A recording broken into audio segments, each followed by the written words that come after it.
Hey everyone, Pastor Wes here with you on Wednesday night. Hope you're doing well. Hope your week has been good. Last week we were talking about how all the blessings that we can receive from God, they've already been created. They've already been established. They're just in a holding pattern, waiting for you to walk in them, waiting for you to possess all those blessings that God has in store for you. Problem is that we tend to look at the blessings of God as something that could potentially be ours. But God sees them as possessively ours. See, we're like Joshua. When Joshua stood on the banks of the Jordan looking over into the promised land, God told him that every piece of that land, any place that he set his foot, had already been given to him. Joshua hadn't even crossed over the Jordan River yet. He wasn't living in the land. In fact, there were enemies that were still in the land. There were battles that still had to be fought. But the fact was, God had given them the land. The land belonged to Joshua simply because God said so. It belonged to Joshua. It belonged to the Israelites. It was past tense, a done deal, established work because God ordained it to be so, that he had already given them the land.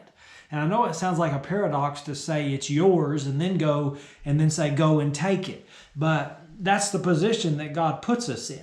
The problem with so many people is they don't know what is already theirs.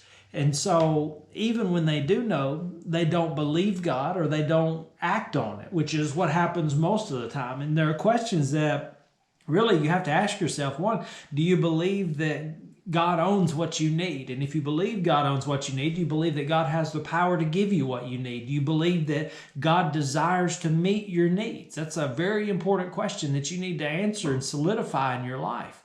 The first step into possessing inheritance is knowing and believing that God has what you need. The second step is taking possession of what he has already given to us.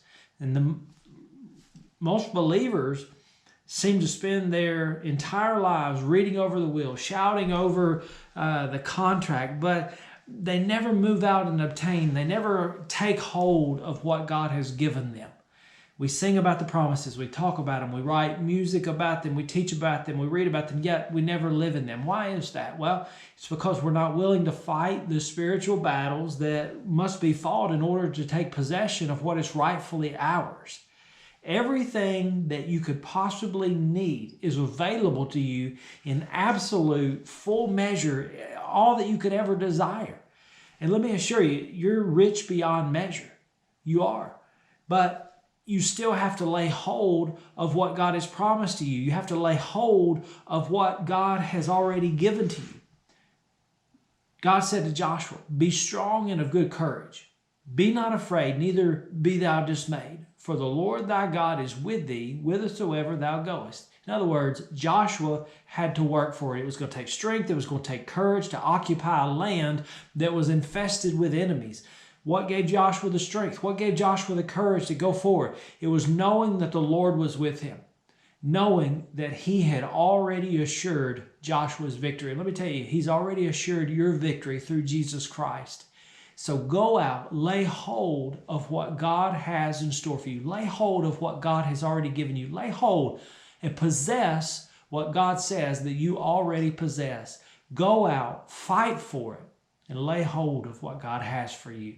We'll talk more about this next week. Till then, have a great weekend. I love you. God bless you.